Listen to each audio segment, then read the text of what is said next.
From being able to tell the time and date to growing the crops that keep us alive, humans have learned that the Earth and all its life forms truly revolve around the sun.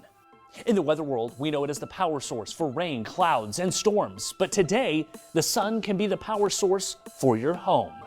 It's almost, would you say, a win-win for everyone? I think it is, yeah.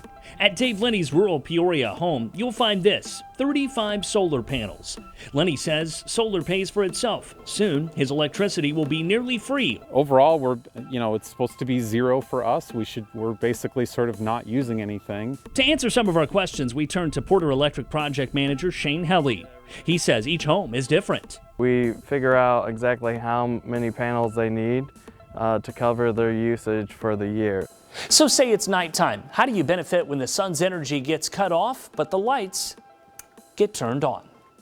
We're trying to get you around net zero.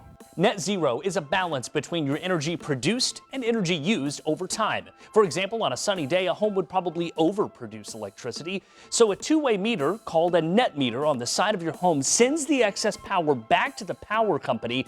Then at night, you're pulling the power back from the grid, but credited for that power you produced earlier during the day. Lenny's unit is ground-mounted in his yard, but there are also rooftop units your home may be compatible for. Take Brian Scheffler's roof mount, for example. Today, more than ever, homeowners are trying to figure out ways for Mother Nature to power their homes. But the Scheffler family has taken it a step further. Not only are the rooftop solar panels powering their home, but it's powering their drive around town. We'll be driving for free with the electric car that we have. For a few years now, the Scheffler family has had a Tesla, which they charge in the garage.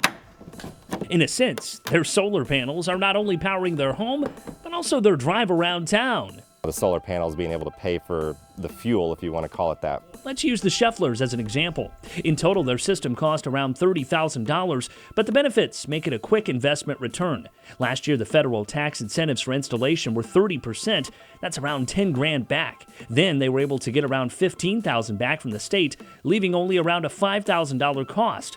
The electric savings will make up for that in just a few years. We've got two young kids. Certainly it's going to help their future too if more and more can go green. Going green to save green. The Scheffler's lowest bill since switching to solar was in September, a total of $16. Compare that to around $200 the previous year.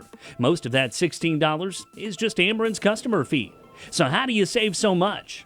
Take a look at this breakdown of Scheffler's energy usage during the cool, sunny day that we visited. It really shines a light on the numbers. You can see nearly 8 times the solar power was being produced over what was being used during the given time. Feel like you're making a difference. Like if we all did something small like this, right, we could really change the world. Otherwise, you're using fossil fuels. Helping the environment. Obviously, solar won't work for all homes, but everyone agrees if you have questions, do some homework and find out the answers. Meanwhile, you will have to provide all of the installation cost up front, but there are credit unions out there who deal solely in funding solar technology. But you'll want to act now before the sun sets on the incentives. There's just really no better time than right now to get solar in the state of Illinois.